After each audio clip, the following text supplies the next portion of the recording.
Fala, meus queridos amigos, como estão vocês? Vocês estão bom, né? Outro dia eu estava fazendo uma ação que todo mundo odeia fazer na vida, que se chama lavar louça. E quando você lava louça, parece que as coisas mais malucas podem assolar a sua mente. Como, por exemplo, eu lembro sempre de músicas malucas, mas também eu tava pensando entre um pratinho sujo e outro, tava lembrando da escolinha do professor Raimundo. Sim, eu sou aleatório nesse sentido. E o que acontece? Eu tava lembrando de um personagem que ele falava assim, ó, e Zé Fini. E Zé Fini, tá na boca do Brasil. Porque eu tava querendo terminar já de lavar a louça, né? A hora que eu Zé Fini, vou ficar muito feliz. Só que eu fiquei pensando mais e falei assim, Zé Fini? Mas Zé Fini não tem uma pronúncia meio Zé Fini, parece um negócio meio francês? Rapaz, vocês acreditam que eu fui procurar isso e realmente tem a ver? Ele vem da expressão em francês c'est fini, que nem vem do ser tão bom, né? Eu acho que não tem o T no final, não.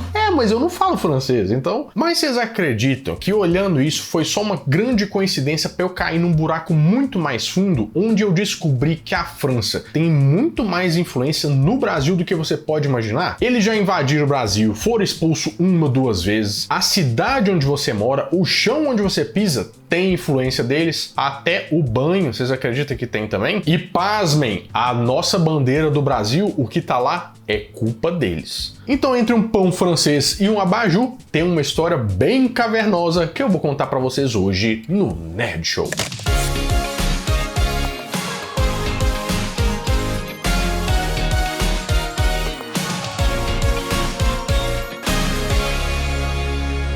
Bom, para a gente começar a nossa história, pra você entender nos mínimos detalhes, já que a gente já começou com uma coisa velha, né? Por que não fazer os mínimos detalhes? A gente tem que entender como que o mundo funcionava na hora que tava naquela parte mais do descobrimento, aquela do Brasil que a gente tá bem cansado de saber. Mas antes disso, teve um negócio que tinha um nome de comida gostosa que com certeza mudou os rumos da humanidade. O Tratado de Tordesilhas. Tordesilhas não tem um nome gostoso? Não parece que você vai pegar assim, eu quero, por favor, me ver uma Tordesilhas com abacate, avocado. Não parece, não? Sou só eu. O que acontece? Em 1494, Portugal e Espanha decidiram que eles iam fazer a divisão do mundo. Porque eles estavam começando a navegação lá, falando assim, tô explorando o mundo pra cá e eu pra cá. Tudo que a gente achar, a gente tem que dividir. Então eles resolveram que Portugal e Espanha, a partir daquele momento, tudo que eles achassem de um lado pra cá era de Portugal, de um lado pra cá era da Espanha. E o resto do povo ficou olhando assim, vocês são doidão? Como assim? Tem um tanto de país aqui e vocês vão definir aí. Onde que está a carta de Adão deixando isso pra vocês aí? Tem? Não tem. Então, por favor, não me venha com churumelo. Hoje vai ser temático escolinha do professor Raimundo. É verdade. Não tem, então esse trem não vale direito. Mas a história clássica você já sabe, né? Que Portugal tava lá, errou o caminho, veio aqui pro Brasil, queria chegar nas Índias, chegou nos índios, que é um pouco diferente. Mas só que eu te falei que o pessoal não tava muito concordando com essa história, né? E o que aconteceu? Você sabia que em 1504 chegou aqui no Brasil, mais precisamente lá na região de Santa Catarina, uma expedição também da França? É por 4 anos, hein, que a gente não come croissant de manhã. O que aconteceu? Saiu uma expedição de um navio que chamava Esperança, lá em 1503. E um rapaz lá com um nome muito difícil que eu queria falar com vocês, mas é o Pinot de Glague de Gogogue. Podia facilmente ser nome de um vinho, né? Ele também queria chegar nas tais Índias Orientais, mas aparentemente o GPS da época era horrível, que todo mundo que queria ir para as Índias acabava aqui no Brasil. Chegou por aqui, ficou mais ou menos uns 6 meses, só que de um jeito um pouco diferente. Ele fez um pouco mais de amizade com os nativos daqui, e ele não tinha muito essa ideia de exploração que nem Portugal já tava de olho assim, nossa, mas que força de trabalho gostosa, hein? Todo mundo pelado. Tanto é que eles se deram muito bem que ele levou até um cara lá, um indígena, pra França. Ele meio que fez vida lá na França e tal, pra Normandia, mais especificamente, que é uma região lá da França. Só que essa foi uma invasão que a França fez ao Brasil? Não, foi só uma chegada meio que um reconhecimento. E Portugal já tava mexendo os pauzinhos deles lá, né? Os pauzinhos mais pro pau-brasil, né? Nós vamos chegar quando eles começam a invadir. Mas você vai ver que isso acontece ao longo do tempo. Porque nesse meio tempo, os corsários começaram a passar por aqui na costa brasileira e atacar os navios portugueses. Você deve estar se perguntando, o que é corsário? Aquela calça que a gente usava nos anos 90, 2000. Corsário? Essa não é a saruel, não? Não, saruel é aquela que ficava folgada aqui na região pélvica. E a corsário é aquela calça que era mais curta, assim, coladinha. Mas nos anos 90 também tinha outra calça que eu vou falar, que é a pirata mesmo. Porque o carro corsário e pirata são dois lados da mesma moeda. Porque se o pirata é a pessoa que vem lá pra, né, com tapa-olho e tal, pra tentar roubar as coisas, é ele, só que o corsário é essa pessoa que faz isso em nome do governo. Ou seja, é um oficial de justiça, né? Que vem tirar todos os seus bens ou alguma coisa mais ou menos. É o pirata regulamentado. Exatamente. E eles meio como já estavam assim com o Tratado de Tordesilhas, falaram assim, quem que são esses pra falar que os negócios é tudo deles? Eles começaram a mandar os corsários lá pra dar um pau nos navios portugueses. E começaram dessa forma. Mas só que isso ficou bem mais forte e bem oficial depois que eles fizeram a França Antártica. Parece uma cerveja, né? Mas não tem nada a ver o Hulk com as calças, não. O que aconteceu? A França, descontente com esse rolê todo, mandou um pessoal para se instalar na Baía de Guanabara, porque até naquele momento não tinha o tal do Rio de Janeiro. Não tinha isso. Não tinha o povo assim, bala perdida, voando. Esses mosquitos aqui. E quando eles vieram, eles se instalaram, montaram um forte, chamado Forte Colagne, e se juntaram aos indígenas daquela região. Tinha várias tribos, né? Tinha uns que apoiavam os portugueses, tinha uns que apoiavam os franceses, apesar que eu descobri que esses indígenas, eles praticavam a antropofagia, né? Que no caso é você... como é que eu vou dizer... comer um pedacinho daqueles, ritualisticamente falando, pra ganhar a energia do pessoal, dos lutos quando você tá lutando e tal, né? Comer os outros. Pra que eles fizeram isso? Porque a França tinha total interesse em montar uma base aqui no Brasil, porque o Brasil era muito estratégico. Era uma base pra ter ali no Atlântico, né? No Atlântico. Você podia também explorar um pouco do pau-brasil. Tinha um pessoal que tava meio atrás de saber se aqui tinha minério. E por acaso também, essa foi uma das grandes bases do tal do mito do bom selvagem. Como assim? É porque lá na França, né, o pessoal, isso é bem no início assim, mas eles desenvolveram algumas ideias falando que, na verdade, o ser humano é bom, a sociedade que corrompe ele. Mas só que eles tiveram essa impressão porque o pessoal que tava lá, os indígenas com eles, eram muito gente boa e tal, eles estavam criando uma relação de amizade. Até que eles, né, tomaram pra dentro, assim, porque uma basezinha, um fortezinho lá na Baía de Guanabara, veio em Portugal e queria dar um sacode neles. Afinal, eles estavam no Rio de Janeiro, né? Deu um esculacho. Mas é muito engraçado como é que a gente vai estudando e vai descobrindo como é que isso acontece. Sabe quem que deu um primeiro sacode neles? O governador do Brasil. Como é que ele chamava? Mendes Sá. Não parece que os franceses apanharam de uma avenida? Porque tem todos esses nomes de avenida. Sabe quem que botou eles pra correr de verdade mesmo? O sobrinho dele, o Estácio de Sá. Uma avenida e uma faculdade bateram na França. Apesar que diz, menina, que o Estácio de Sá ele morreu. Levou uma flechada e faleceu lá no meio do combate. Uma coisa, assim, a faculdade está de luto até hoje. Então é isso, a última batalha aconteceu em 1567, deu ruim para a França, que teve que voltar com o seu croissant entre as pernas, mas isso não estava acabado, porque vinha Rambo 2, a missão, com outro nome histórico que é muito difícil, que se chama França Equinocial. Tem a ver com equinócio? Não com equinócio, na verdade tem a ver com Equador. Por quê? A França Antártica é porque ela tá mais pra baixo ali, sabe? Mais pro polo, pra América. E a equinócio é da linha do Equador, porque eles vieram mais pra cima dessa vez. Mais pra cima quanto? Mais precisamente em São Luís do Maranhão! São Luís do Maranhão! A gente não consegue falar São Luís sem ser do Maranhão, né? Essa jornada que eles fizeram veio com o mesmo objetivo. Tô nervoso com o Tratado de Tordesilhas, o povo é tinhoso lá, né? E falaram assim, dessa vez vamos aqui nessa província aqui do tal do Maranhão. Vamos nos estabelecer aqui, a gente monta mais um fortezinho aqui e consegue fazer os negócios que a gente queria. Tanto é que talvez você não saiba, você principalmente que mora em São Luís, é a única cidade que foi fundada pelos franceses. E essa foi uma expedição feita em 1612 em nome nome do rei Luís XIII, Luís XIII, sei lá, como é que você quiser chamar, né? Carrara Taxo? Tax Carrara, não sabemos ainda. Só que isso aí acaba em 1615, porque nessa época Portugal e Espanha fizeram a União Ibérica. Então é tipo a fusão lá do Dragon Ball, os Power Rangers ficaram fortão, né? E aí ficou difícil de botar os dois pra correr, eles tomaram as terras de volta. E esse combate é muito emblemático, apesar de não aparecer muito nos livros de história, e a gente não aprender na escola, porque é nesse momento aí que meio que Portugal vira, sabe, o Popó dando porrada em celebridade? Ele se consolida e fala assim, eu dou porrada em todo mundo. E aí a França meio que muda de plano e vai lá pra Guiana. Tanto é que nós temos aqui no nosso continente um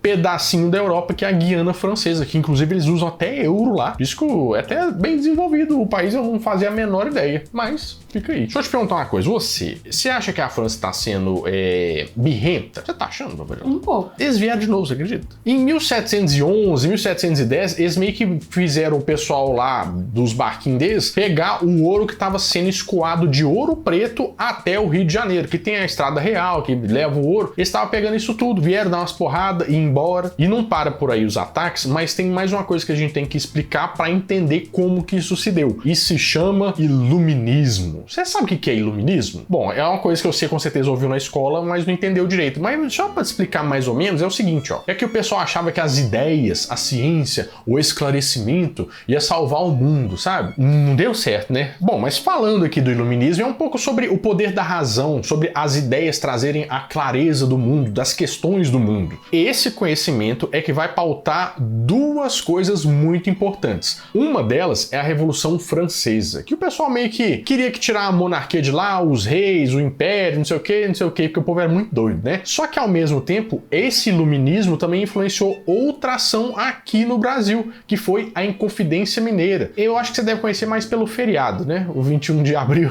que ia ser emenda e vai fazer uns passeios, é por causa disso aí que tem. Tem que agradecer aos franceses também essa parada aí. Porque nessa época, os inconfidentes, né, faziam encontros falando sobre, nossa, como somos inteligentes e vamos discutir, porque nós somos as pessoas mais iluminadas que tem aqui nessa Minas Gerais. E aí, ao regado a um bom pão de queijo, eles começavam a falar sobre, a gente podia tirar esse pessoal do poder, né, porque tá muito ruim e tal. Acabou todo mundo meio pregadão, né, vamos dizer assim, meio cortadão, vamos dizer, mas tudo bem. Mas só que essa Revolução Francesa, que influenciou aqui no Brasil diretamente, como você viu, culminou em uma das figuras mais, vamos dizer, polêmicas da história, tomando o poder, que é o tal do Napoleão Bonaparte. Você já ouviu falar nesse cara, né? Vocês acreditam que Napoleão queria invadir o Brasil? Mas isso também não é nem muito impressionante, porque Napoleão queria invadir tudo quanto há. Se tinha um trem para conquistar, Napoleão tava lá. O que aconteceu? Historicamente, Inglaterra e França não se bicam, sabe? Hora que é jogo de Copa do Mundo, o povo fica doido, eles não gostam um dos outros. E Napoleão, que já era meio doidão das ideias, chegou numa conclusão que ele queria sufocar a Inglaterra. Mas como é que ele vai sufocar um país que tem a maior frota naval do não sei o quê, o maior exército, o maior negócio? Ele queria fazer com que os outros países não fizessem negócio com a Inglaterra. Mas, beleza, então como é que você vai fazer isso? Eu vou ameaçar todo mundo, falar assim, você não faz negócio com ele lá não, ele tá devendo, você não vai lá fazer negócio com ele não. E chegou isso até Portugal. Portugal, você não pode fazer negócio mais com a Inglaterra. Jacan teria um infarto se eu visse isso aqui, né? Você é vergonha da profissão! Só que Portugal primeiro, era aliado da Inglaterra, e segundo, o rei Dom João VI lá, ele não queria ficar de mal com ninguém, entendeu? Ele queria ser o isentão da parada. Só que o Napoleão ficou nervoso e falou assim, então você vai ver, eu vou aí dentro da França buscar vocês, que vocês estão brincando comigo. O que acontece? Uma coisa que com certeza você já ouviu na sua aula de história. O pessoal de Portugal, família real, vem aqui pro Brasil. A gente pensando que a gente era importante, estava só fugindo do Napoleão. Olha só, que bobagem, né? Só que quando isso acontece, o Brasil ganha o status de a coroa do Império, o país mais importante do Império Português. Mas só que Napoleão não queria desistir e queria vir aqui dentro do Brasil para buscar esses rapazes. Não fez, porque a gente não tem relatos disso, né? Mas você acredita que eles acharam 17 planos de invasão para entrar aqui no Brasil e buscar esses rapazes? Eu tô me sentindo meio no Tropa de Elite, né? Porque o negócio, ninguém vai subir esse negócio aqui. Mas plano tinha. Tinha de tomar o país inteiro, tinha de tomar só um pedaço, tinha várias coisas que eles queriam fazer. Ele só não fez isso porque ele tinha outros problemas para tratar, porque ele queria invadir todos os países do mundo, e também porque a frota da Inglaterra era muito forte, e se eles tivessem que vir aqui pro Brasil, ia ter que ser por barco, né? Ia ser meio difícil. Mas, spoiler, Napoleão cai do trono. Não de verdade, né? Ele só meio que é destituído, vamos dizer assim. Ele perde o poder. E quando isso acontece, vai passando um tempo da história, o Brasil, ele tinha meio que ficado de malzinho com Portugal. Por que será, né? Fez tão bem pra gente, chegou aqui, nossa, tantas inovações. Quanto ouro, inxalá. Inxalá, era pra gente estar correndo pelado, e eles estão aqui fazendo isso tudo. Então meio que a sociedade brasileira estava buscando um novo pai, se é que a gente pode dizer assim, uma nova mãe pátria, porque Portugal já não enchia muito os olhos. E eles gostavam muito do estilo francês, porque era chique, tinha croissant, o povo vestia bonito. E acabou que a França virou uma grande influência aqui no Brasil para tudo que você possa imaginar. Por exemplo, no Brasil Império, as pessoas mais falavam lá, o pessoal mais rico falava francês do que português. Para você ter uma ideia, em 1906, quando foi feito o contrato de compra do Acre, ele foi feito em francês. Só que o Brasil comprou da Bolívia, nenhum dos dois falava francês e tal, era para ser espanhol, alguma coisa assim. Mas não, a língua meio que universal era o francês. E no final do século XIX até o início do século XX, o pessoal aqui no Brasil, se você olhar as fotos de antigamente, o pessoal se vestia como uns parisienses, num calor de 75 graus, é verdade, mas estavam na beca. E essa influência da França no Brasil só foi ficando mais e mais forte. Porque, por exemplo, com a queda do Napoleão, o Dom João VI que estava aqui, ele meio que aproveitou que ele tinha saído e convidou toda a elite artística e tal para vir aqui pro Brasil para fundar uma escola de artes e ofícios, né? Porque disse que o negócio aqui não era muito, como é que eu vou dizer, não é profissional, mas não era muito bom. E eles queriam trazer o conhecimento deles pra cá. E é muito engraçado porque eles fundaram uma escola em 1826 que tinha lá, porque tinha que ensinar escultura, desenho e tal. Mas um dos grandes preceitos deles era meio que civilizar o povo. Como civilizar? Tipo, maneiras à mesa, tipo, andar chique, Eu não sei, porque eu não sou civilizado nesse ponto. Mas deixa eu trazer um ponto aqui pra você. Quem se importa? Coma torta. Obrigada. Eles começaram a trazer umas ideias de higiene, de... Quê? Eu também me surpreendi. O quê? Saneamento básico, isso aí, acho que eles podem falar, né? Agora, não, higiene, peraí, não deixa sei. eu falar. Eu acho que o máximo que eles trouxeram foi um perfume, porque higiene, impossível. Não, mas você acredita que tem realmente fundamento? Não de tomar banho em si, mas é porque é o seguinte, ó, que nem eu te falei, a França tava em evidência no mundo. E tinha um cara que tinha um sobrenome que chamava Haussmann, que ele foi contratado pelo Napoleão III para fazer um projeto de urbanização e melhoramento de Paris, porque Paris estava em muita evidência, só que eles precisavam mudar isso um pouco. Então o que eles começaram a fazer? Eles começaram a fazer avenidas mais largas. Você pensa que é por causa de carro, mas não era não. É pra polícia chegar mais perto para dar umas porradas nos baderneiros. Eles queriam também tirar um pouco daquela cara medieval da cidade, colocar novos monumentos, novas praças. E uma coisa que eles fizeram e que o Brasil copiou depois foi, eles começaram a tirar os pobres das áreas centrais e jogar meio eles para as áreas periféricas, coisa que também foi influência para ser feita aqui no Brasil, tanto que o Rio queria ser Paris tropical. O que eles fizeram? Pegaram os pobres e é por isso que a gente tem tantas favelas no Rio de Janeiro. Eles fizeram uma higienização total, mas que teve grandes consequências. Moro num Paris tropical.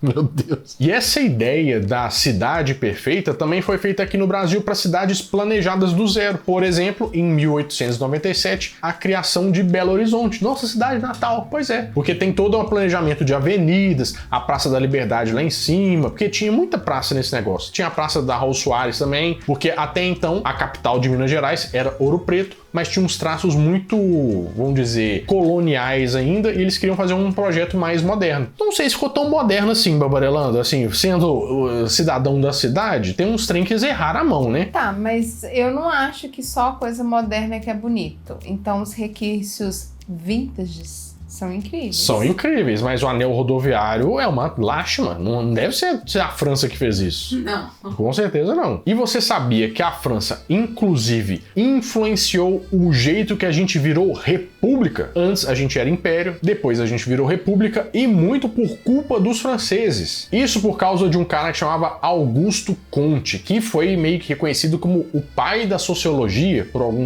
de algum nível. O Augusto Comte montou um negócio que chamava positivismo francês. O que significa isso? Ele pegou as questões sociais que ele tinha lá e começou a dar uma elucidação, solução, mas isso com a razão, as ideias iluministas e tudo mais. Só que olha só, ele dizia que podia organizar uma sociedade a partir da ordem e do progresso.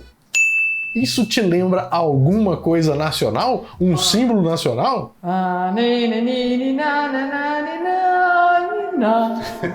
Essas ideias influenciaram diretamente a criação da República Brasileira e também até dá um pouco da hierarquia do exército, né? Que era ordem, progresso, e que ele acreditava muito que, tipo assim, tinha que ter um governo, que você tinha que obedecer o que estava lá, e tudo isso foi muito implementado aqui no Brasil e tá ecoando até hoje. Ou seja, você vendo até aqui, você tá vendo que a França era um baita de um país. Influenciava não só o Brasil, mas influenciava o mundo inteiro. Mas chegou um tempo em que tudo isso começou a minguar. E quando que foi isso? Foi a partir do fim da Primeira Guerra Mundial. O período antes da Primeira Guerra até a Primeira Guerra se chamava La Belle Époque, ou um negócio assim em francês que eu não sei falar direito, né? Mas a época muito bela, versão brasileira. Mas só que depois da Primeira Guerra, a França sofreu um duro golpe, apesar de ter vencido, que é o mais estranho da situação, né? Por quê? Venceu, mas não levou. Pra você ter uma ideia, 1.400.000 pessoas da França morreram nesse processo da guerra. E era como se fosse 10% da população total. E a maioria eram homens, né? Ou seja, perdeu a força de trabalho de indústria e tal. Então ficou muito complicado. E também grande parte da guerra aconteceu no país mesmo, em solo francês. Ou seja, destruiu fábrica, destruiu um monte de coisa. Para se reerguer é um pouco mais difícil. E também teve uma outra coisa que aconteceu, que estava surgindo uma nova potência, que era os Estados Unidos. A Primeira Guerra foi o primeiro degrauzinho ali que a França começou a perder um pouco de prestígio no mundo. Coisa que só foi agravada pela Segunda Guerra Mundial, que aí realmente a Europa já estava meio degringolando, já estava meio fragilizada. Os Estados Unidos veio com tudo, surgiu como potência, colocou todos os seus American Way of Life da vida aí pra Deus e o mundo. Inclusive tem até um vídeo muito bom que eu fiz sobre isso aqui, que tá aparecendo aqui em cima. E a partir daí, a França foi meio que esquecida como aquele país que já foi como referência pra gente e pra vários outros. Então, no fim das contas, se você acha que no Brasil vieram só o pão francês, o jacan e o abajur, você tá muito enganado. A França, com certeza, teve muita influência aqui, mesmo sem a gente perceber. Bom, meus amigos, é isso. Eu espero que vocês tenham gostado bastante desse vídeo. E se você gostou, dá aquele voto de confiança, deixa o seu like, se inscreve no canal, que vai ser muito importante. Bom, vou ficando por aqui, mas toda semana eu volto com mais um vídeo quentinho, fresquinho, crocante pra vocês. Então, adeus!